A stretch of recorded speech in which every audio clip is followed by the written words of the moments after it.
अस्सलामु अलैकुम। अगर आपने हज़रत आयशा रज़ी अल्लाह ताला अन्हा का 11वां पार्ट नहीं देखा तो पहले आप वो देखिए। बिस्मिल्लाह। उन्हें बताने के बाद कि वो उस मामले में क्या महसूस करती हैं, हज़रत आयशा ने बहुत ही सहूलियत के साथ आपसे कहा कि वो उसे राज में रखें, क्योंकि वो ये देखना चाहती हैं कि दूसरे उनके फैसले से बेअसर क्या कहेंगे। आप सल्लल्लाहु अलैहि वसल्लम ने उनसे बहुत आहिस्ता से मुस्कुराते हुए कहा कि वो एक उस्ताद की हैसियत से भेजे गए हैं, अल्लाह की तरफ से हुक्मरान या जालिम की हैसियत से नहीं।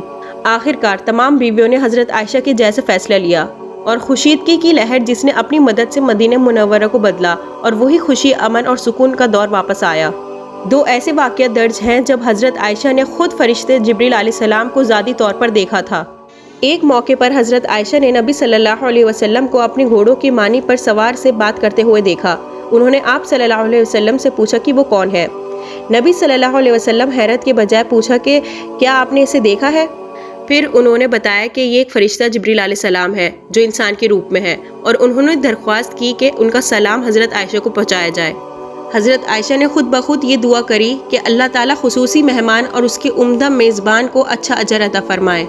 हज़रत अनस बयान करते हैं कि जब एक बार नबी सल्लल्लाहु अलैहि वसल्लम हज़रत आयशा के घर में नमाज पढ़ रहे थे, जब हज़रत आयशा ने दरवाजे के बाहर एक अजनबी को खड़ा देखा, उन्होंने अल्लाह के रसूल को बताया और आप सल्लल्लाहु अलैहि वसल्लम ने नमाज पढ़कर फारिग हो गए।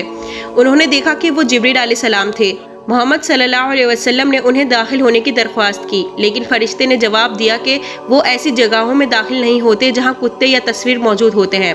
जब नबी सल्लल्लाहु अलैहि वसल्लम ने आसपास देखा तो देखा कि एक कमरे के कोने में कुत्ता है। जब उसे भगाया तो जब फरिश्ते जिब्रील अलैहिस्सलाम दाखिल हुए। हज़रत आयशा ने उस इल्म और हिकमत की वजह से एक आला दर्जा हासिल किया जिसकी बदौलत उन्हें बरकत मिली थी। हज़रत आयशा से दूसरे सहाबा और ख़वातीन सहाबियात इकराम दीन के बारीक नकात पर मशवरा किया करते।